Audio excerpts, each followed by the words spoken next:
दुपारची 4:30ची वेळ असावी. नुकतीच उन्हे उतरली होती. बाहेर सर्वत्र सामसूम होते. दुपारची वामकुक्षी आटपून बाबू पैलवान नुकताच जागा झाला होता. खरे म्हणजे आज त्याला लवकर जाग आली होती. त्याचे कारण इतकेच होते की सकाळची न्याहारी आटोपल्यानंतर तो जो लवंडला होता तो आत्ताच जागा झाला होता. तरी अजूनही त्याचे डोळे पुरते उघडले नव्हते. अंगातला आळस पूर्णपणे गेला नव्हता. पोटात कडकडून भूक लागली होती. आता चूळ भरून जेवण करावे आणि सावकाश बाहेर पडावे. पण कंपनीच्या बैठकीची वेळ रात्रीची. या मधल्या वेळात काय करावे याचा तो विचार करीत होता. चेंगटाकडे जावे का? चेंगटाला घेऊन बाहेर पडावे आणि गावाबाहेर मारुतीच्या देवळात गप्पा मारीत बसावे का? पण चेंगट्याला दुपारी झोपा काढायची फार वाईट सवय आहे. तो जागा नसला तर काय करावे बरे? बाबूच्या डोक्यात विचारांचा असा गोंधळ चालला होता. तेवढ्यात बाहेरून हाक आली. बाबू, ए बाबू, आहेस का घरात? बाबूला एकदम रागच आला. अहो, माणूस घरात असेल तर ओ देतोच की आपोआप, आणि नसेल तर तो ओ देत नाही. आहेस का घरात असे नाव घेऊन प्रश्न विचारायचा म्हणजे कमाल झाली. काय गाढव माणूस आहे, हानू का एक त्याच्या कानपटीत. पण बाबूचा हा सुविचार पूर्ण व्हायच्या आधीच तिरळ्या डोळ्यांचा, जाडजूड अंगाचा गोपाळ रेडे घरात आला आणि अंगणात उभे राहून बाबूकडे पाहून दात काढून हसला. त्याचे पुढे आलेले 2 दात एकदम चमकले आणि पुन्हा तोंडात गडप झाले. बाबूच्या मनात आले, ह्याचे आडनाव रेडे नको होते, हत्ती पाहिजे होते. तसाच दिसतोय ह्यो जाड्या. हां, आहेस म्हण की घरात. असे म्हणत गोपाळ ओसरीवर आला आणि बाबूच्या अंथरुणावरच येऊन बसला. काय रेड्या, आज इकडं कुणीकडं? तुमच्याकडं चाललोय. ह्यो परसाद आणलाय. असे म्हणून गोपाळने बरोबर आणलेल्या पिशवीतून भराभरा काहीतरी बाहेर काढले आणि बाबूसमोर ठेवले. कुंकू बुक्क्याच्या पुड्या, चिरमुरे, भेंड बत्तासे, 1-2 खोबऱ्यांचे तुकडे, 2 वाळल्या खारका आणि 1 खडकू पेढा. खडकू पेढा ताबडतोब तोंडात टाकून बाबूने चौकशी केली. काय र, कसला म्हणायचा ह्यो प्रसाद? अरे वारीला गेलतो पंढरपूरच्या. मधी जेजुरी आणि तुळजापूर बी केलं. समधी पायी पायी ट्रिप झाली. पायी पायी? बाबूला आश्चर्य वाटले. मग सांगतोय काय? गोपाळने मग सविस्तर वृत्तांत सांगितला. मध्यंतरी तो सासूरवाडीला गेला होता. तिथले त्याचे पाहुणे महिन्याच्या वारीला जाणारे. चला जाऊ पायी पायी असा आग्रह झाला आणि गोपाळही त्यांच्याबरोबर गेला. फार मजा आली. पहाटेच्या गार वाऱ्यात मजल दरमजल करायची. सूर्य जरा वर आला की कुठेतरी ओढा नदी बघून थांबायचे. आंघोळी करायच्या. 3 दगडांची चूल मांडून भाजी भाकरी करून खायची. उन्हे उतरल्यावर पुढे चालू लागायचे. वाटेत नाना प्रकारची माणसे भेटतात. त्यांच्याशी गप्पा करायच्या. कुठे सिनेमा पाहायचा, कुठे तमाशाला जायचे. कंटाळा आला तर हॉटेलात जाऊन खायचे. एकूणच ही ट्रीप फार छान झाली. देवदर्शन तर झालेच, पण एकमेकांच्या संगतीत गप्पा गोष्टी, थट्टा मस्करी अशी फार गंमत केली. माणसाने मधून मधून अशा ट्रिपा काढल्या पाहिजेत. गोपाळ रेडे मध्ये बरेच दिवस गावात का दिसत नव्हता याचा उलगडा आता बाबूला झाला. त्याचे सगळे सांगणे संपेपर्यंत बाबूनेही समोरचा सगळा प्रसाद जवळजवळ संपवलाच होता. पण त्यामुळे त्याला आणखीनच भूक लागली होती. तोंड हलवीत हलवीत तो अगदी मन लावून गोपाळच्या ट्रीपमधील गमती ऐकत होता. कधी मधी डोळे विस्पारून ऐकत होता. गोपाळ बरोबर हसतही होता. अरे एकदा एक वाटत येडच भेटलं. गोपाळ डोळे विस्पारून म्हणाला. 2 घंटा आमच्याबरोबर चाललं बरं का. मला माहीतच नाही हे येडा आहे म्हणून. लई गप्पा केल्या.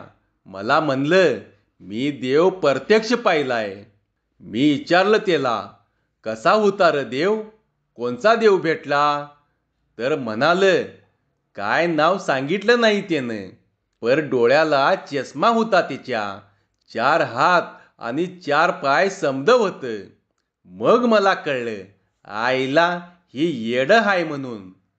गोपाळ खो खो करून हसला. बाबूही पोट धरून हसला. एकूण अशा प्रवासात अशी गमतीदार माणसे भेटतात.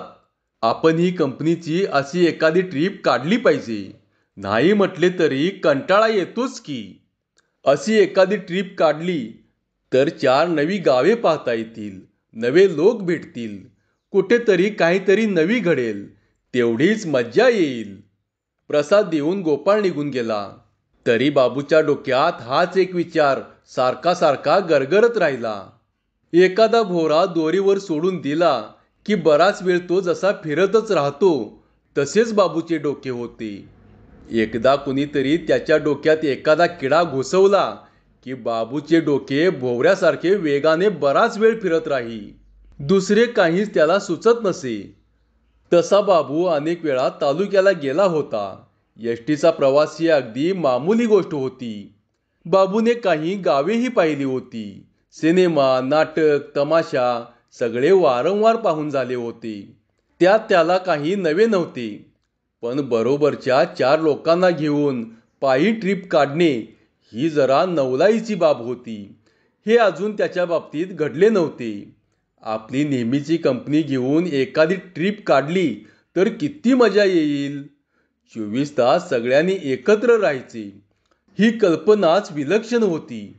ते काही नाही, हे येडताक जमवायचंच. रात्री कंपनीच्या बैठकीत बाबूने आपला हा बेत बोलून दाखवला. तेव्हा सगळ्यांनाच कधी नव्हे ते बाबूच्या या बोलण्याचे आकर्षण वाटले. रात्रीचे 9:30 वाजले असतील. जेवणी खावणी आटोपली होती. रस्त्यावर आता जरा निवांत झाले होते.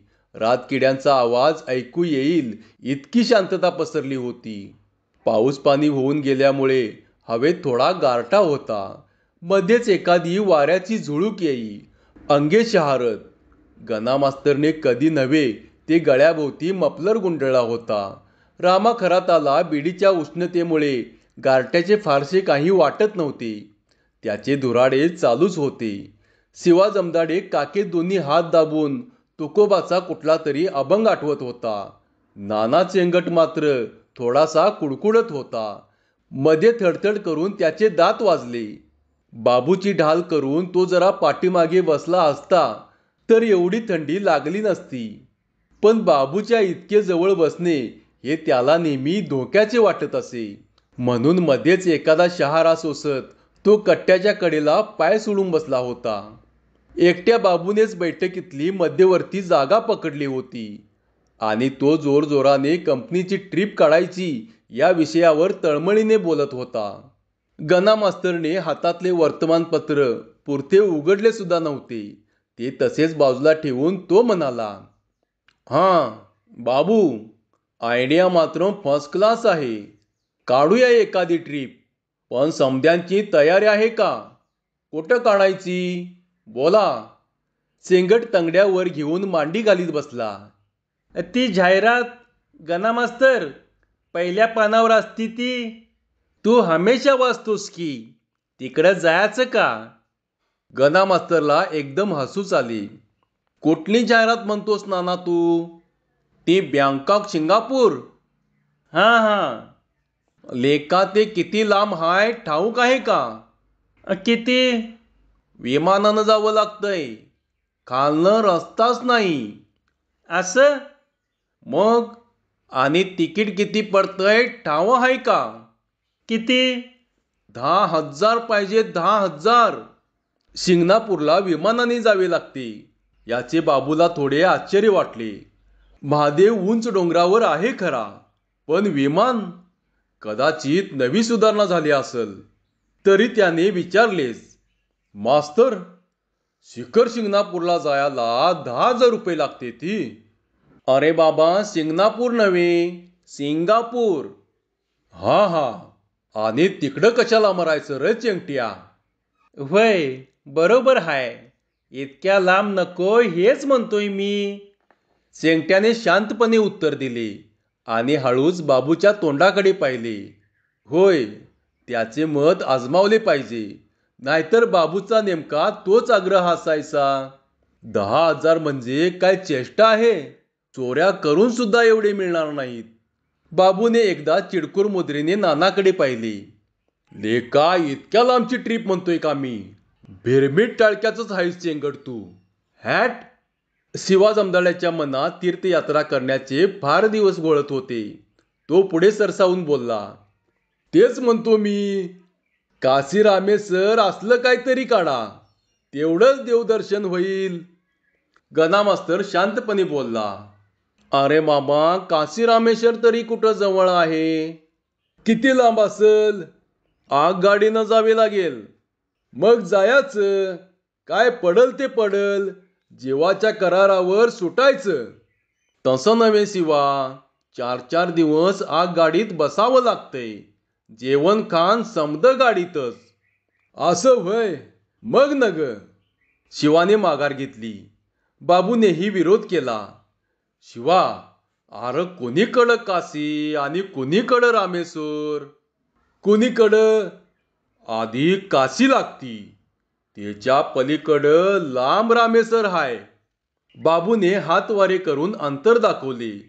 त्यावरून बाकीच्यांना एवढाच बोध झाला की ही दोन्ही ठिकाणे भलतीच दूर अंतरावर आहेत. आधी काशी लांब आणि तेथून रामेश्वर आणखीन पलीकडे. एवढा प्रवास आपल्याला झेपणार नाही. शिवाय खर्चही फार येईल. नकोच ती कल्पना.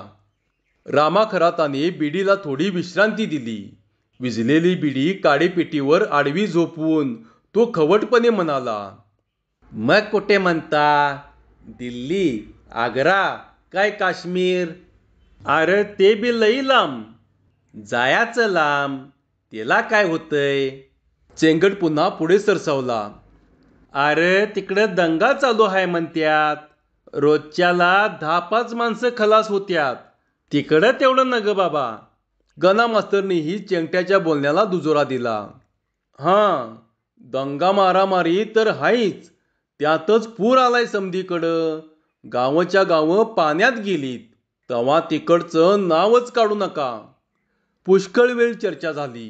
पण कुठे जायचे हे नीट काही ठरेना. काही ठिकाणे फार लांब होती. शिवाय खर्चही भलताच होता. काही ठिकाणी दंगा उसळला होता. काही भागात महापुराने थैमान घातले होते. चेंगटाने काही गावे सुचवली. ती फारच जवळची होती. म्हणून बाबूने विरोध केला. बाबूने जी सुचवली तिथे बघण्यासारखे काही नाही म्हणून रामाने नकारार्थी मुंडी हलवली. शिवा जमदाड्याला देव देऊळ यात रस होता.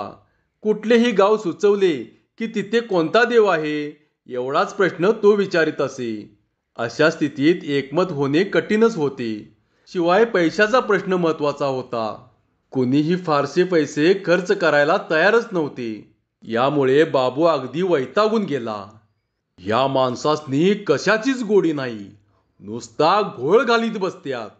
एकापेक्षा एक नालायक आहेत. असा मनात विचार करून हिंस्त्र मुद्रा करून तो म्हणाला. थांबा र. तुम्ही नुसती तोंड पाटीलकी करीत बसा. बुडाला वारूळ लागलं तरी बसा हितच. बाहेर काय पडू नका. गणा मास्तरने मग मध्यस्थी केली. बाबू, आपण असं करू. लांबचं बी राहू द्या आणि जवळचं बी राहू द्या. आपण मधनं कणका पाडू. म्हणजे? खराताने पुन्हा बिडी परजली. अरे हिथून 5 कोसावर वज्राईचं देऊळ आहे. नदी काठला 10 मैल. जास्त नाही. आ? म्हणजे किती किलो? बाबूने शांत होता होता प्रश्न केला. यावर चेंगट मागे सरकत सरकत बोलला. बाबूराव, किलो नव, किलोमीटर म्हणतात त्याला. आता मात्र बाबू खवळला. चेंगट या क्षणी जर त्याच्या जवळ असता तर त्याची काही धडगत नव्हती. एक तरी जोरदार रट्टा त्याने खाल्लाच असता. बाबूने फक्त एक जळजळीत नजर चेंगट्याच्या दिशेने टाकली. काय र बेन्या, मला माहित नाही असं वाटलं व्हय तुला? कवाच माहित आहे मला. अरे मी थोडक्यात बोललो होतो. हा हा, मग हाय. नानाने मुंडी हलवली. वाद मिटला. गणा मास्तरने मग आणखी तपशील सांगितला. वज्राई देवी नामांकित आहे. मुख्य म्हणजे ती मूर्ती दगडात कोरलेली असून कुणालाही ती ताबडतोब ओळखून येते. महाराजांच्या भवानी देवीच्या ती जवळच्या नात्यातली असून महाराज तिच्या दर्शनाला येऊन गेले होते, असे कुणी कुणी सांगतात. जवळच एक नदी आहे. तिला आजकाल पाणीही आहे. खडक आहेत. 4-2 लिंबाची, बाभळीची झाडे आहेत. तेव्हा सृष्टी सौंदर्य पाहायला मिळेल. सगळ्यांनी चालत जायचे. त्यामुळे खर्चाचा प्रश्नच येत नाही. प्रत्येकाने घरून भाकरी, कोरड्यास असले काहीतरी बांधून घ्यायचे. सकाळी जायचे आणि संध्याकाळी परत यायचे. वज्राईची देवी तशी सगळ्यांच्याच ओळखीची होती. कुणी कुणी पूर्वी तिकडे जाऊन आलेले होते. पण नदीला आजकाल पाणी आहे आणि 4-2 नवीन झाडे तिथे उगवली आहेत. ही माहिती उत्साह वाढवणारी होती. म्हणजे सृष्टी सौंदर्य नक्कीच असणार.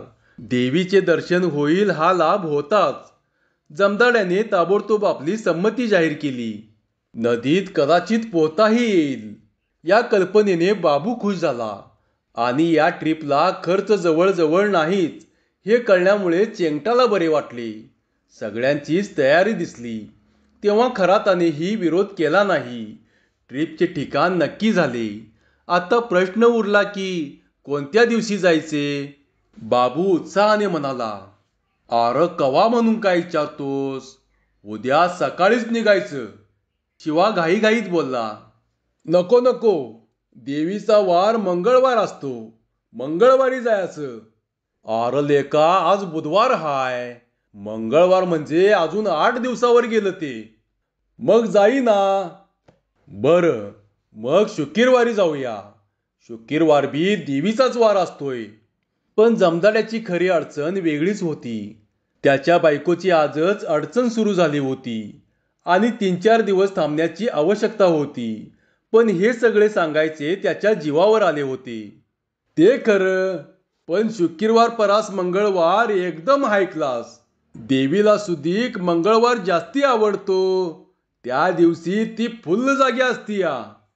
"मग शनिवारी." बाबूने पुन्हा एकदा ट्रिपचा दिवस जवळ आणण्याचा प्रयत्न केला. पण खराताने मध्येच खोडा घातला.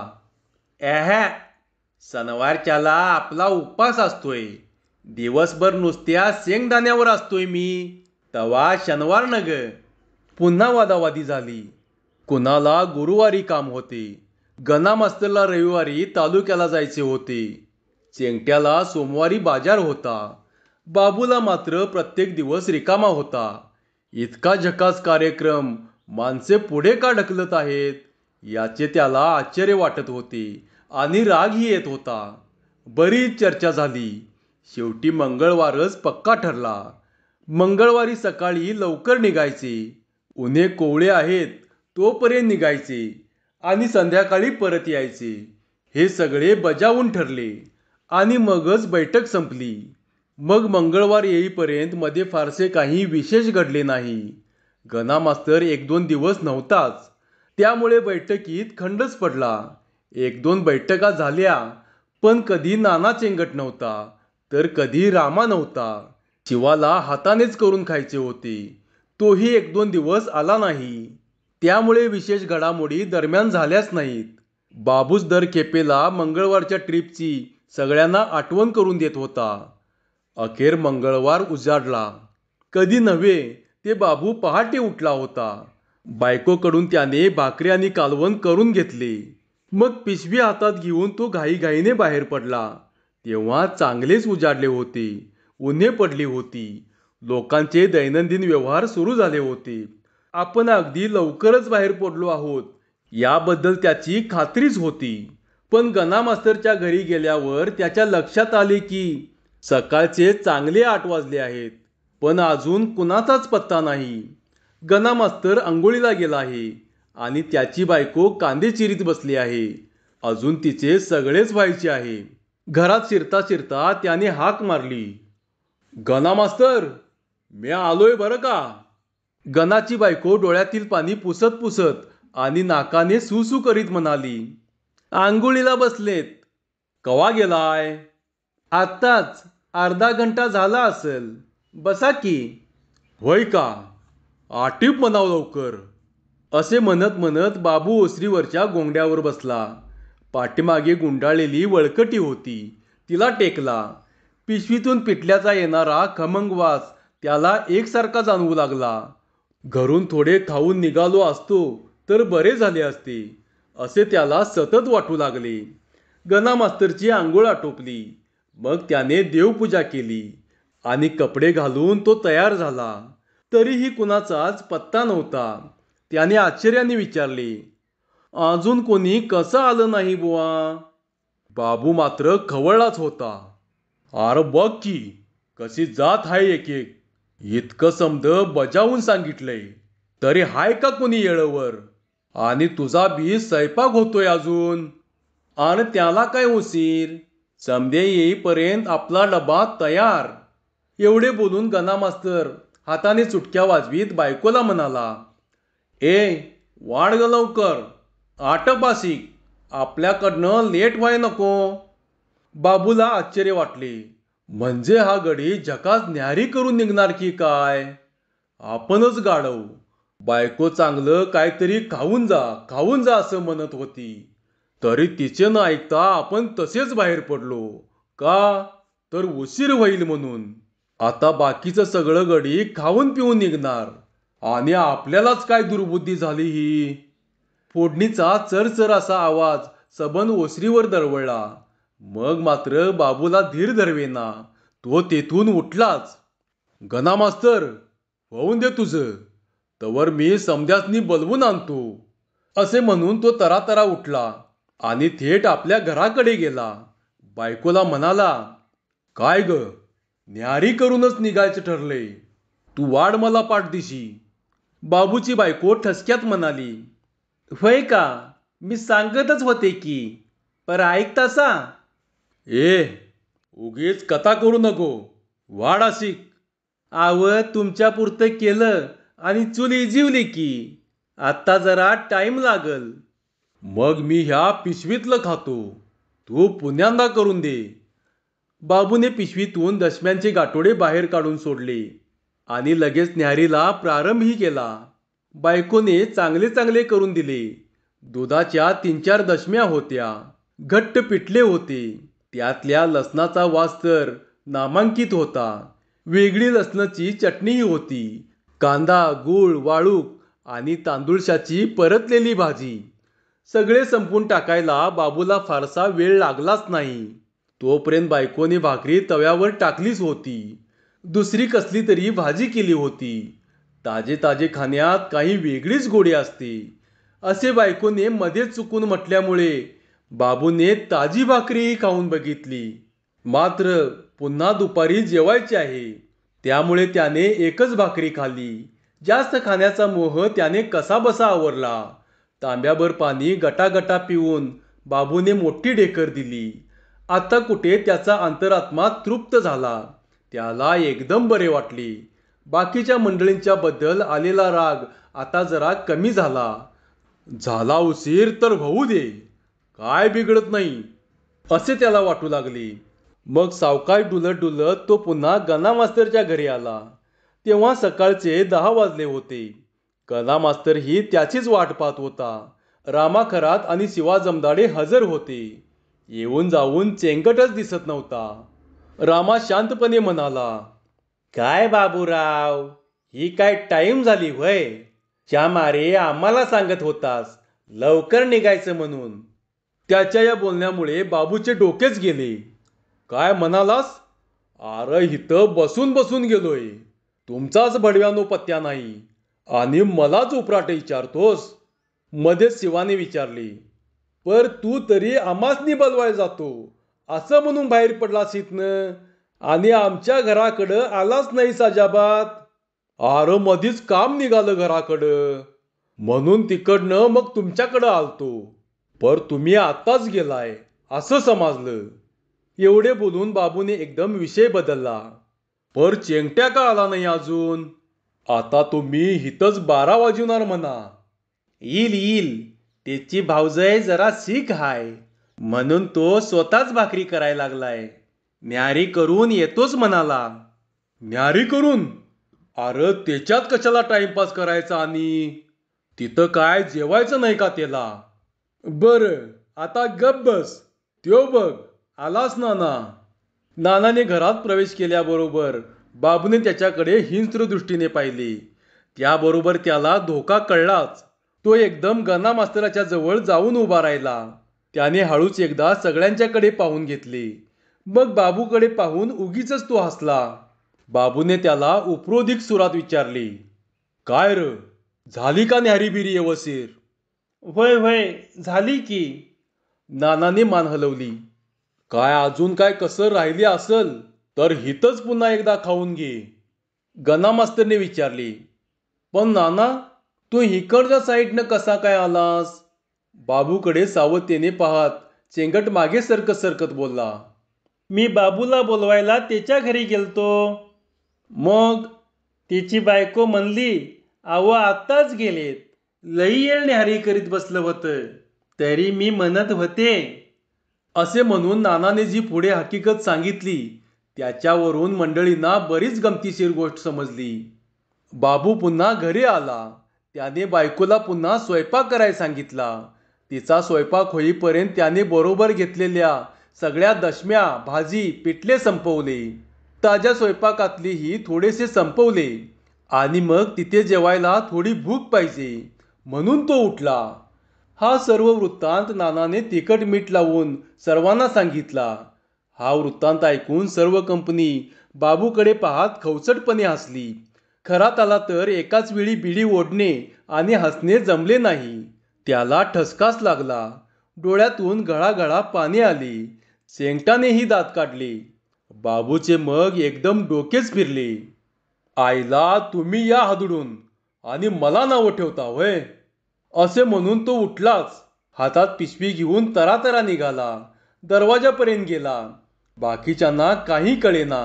गणा मास्तर आश्चर्याने म्हणाला, अरे बाबू, कुठे निघालास तू? घरी निघालोय.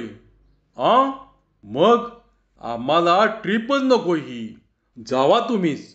आईला ट्रिपची आयडिया आम्ही काढली आणि आमच्याच नावानं बोंबा मारता होय? बाबू रुसला होता हे स्पष्ट होते. एकदा त्याच्या डोक्याने घेतले म्हणजे तो ऐकणारा गडी नव्हता. घरी जाणार म्हणजे जाणार. म्हणजे सगळी ट्रिप बोंबलली. बाबू नाही तर ट्रिपला कसली मजा? घराबाहेर पडलेल्या बाबूला गणा मास्तरने हात धरून पुन्हा घरी आणले. सगळ्यांनी त्याची समजूत घातली. चेंगट्याने तर त्याच्या समोर नाक घासले. आपण बाबूच्या घरी आता जायला नको होते आणि त्याच्या बायकोजवळ फाजील चौकशी करायलाच नको होती. हे त्याने दिलगिरीपूर्वक मान्य केले. गणा मास्तरनेही सांगून टाकले की घरी जाऊन न्याहारी करून परत येण्यात बाबूची कसलीच चूक नाही. उलट बाबूने योग्य तेच केले आहे. तसे केले नसते तर बाबूची मोठी चूक झाली असती. रामा खराताने तर त्याला दुपारच्या जेवणात मसाला भरलेली वांगी देण्याचे मोकळेपणाने वचन दिले. तेव्हा कुठे बाबूचा रुसवा गेला. ट्रिपला यायचे त्याने मान्य केले. हे सर्व होईपर्यंत दुपारी 12 वाजायला आले होते. बाहेर चांगले कडक ऊन पडलेले जाणवू लागले. अशा रणरणत्या उन्हात 5-10 मैल चालत जायची कल्पना सर्वांनाच तितकीशी योग्य वाटेना झाली. मग कुणी काही लवकर बोलेच ना. शिवाने तहान लागली म्हणून पाणी मागितले. मग सर्वांनाच तहान लागली. गणा मास्तरने आणून दिलेले पाणी प्रत्येकजण गटागटा प्यायला. त्यात काही वेळ गेला. तेवढ्यात गणाकडे कुणी भेटायला आले. त्याच्याशी बोलण्यात गणाचा आणखीन वेळ गेला. दरम्यान चेंगटाला घरचे बोलवणे आले. आता चेंगट बाहेर पडला ते अर्ध्या पाऊण घंट्याने परत आला. तेवढ्यात खराताला निसर्गाचे बोलावणे आले. त्यानेही मग बराच वेळ लावला. शिवा जमदाड्याला तर हळूहळू पेंग येऊ लागली.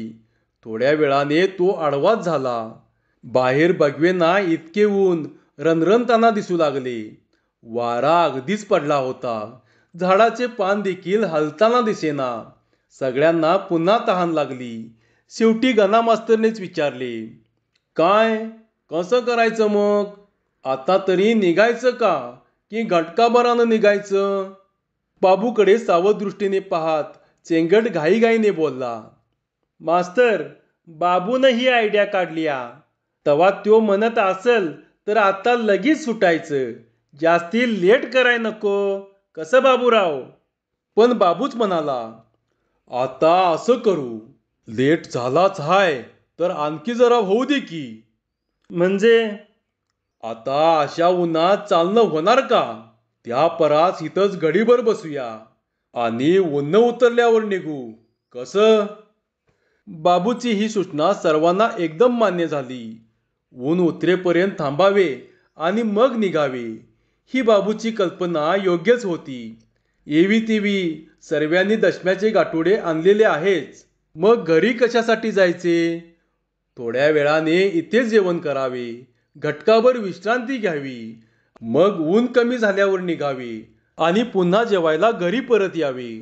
हे सगळे पटापट ठरले. मग सर्वांनीच गणा मास्तरच्या ओसरीवर शिदोऱ्या सोडल्या. जेवणी खावणी झाली. मग एक एक आडवा झाला. बाबूला तर केव्हाची पेंग येत होती. सकाळी लवकर उठल्यामुळे त्याची झोप पुरी झाली नव्हती. त्यामुळे चूळ भरून जरा कलंडल्यावर त्याचे डोळे मिटले. 5-10 मिनिटात तो घोरायलाच लागला. बाबू जागा झाला तेव्हा बाहेर गडद अंधार पडला होता. गणा मास्तरच्या ओसरीवर दिव्याचा उजेड सगळीकडे भरून राहिला होता. कंपनी बहुतेक आपापल्या घरी गेली होती, कारण गणा मास्तर शिवाय तिथे दुसरे कोणीच दिसत नव्हते. तो एकटा तेवढा दिव्याच्या उजेडात वर्तमानपत्र वाचित बसला होता. धन्यवाद.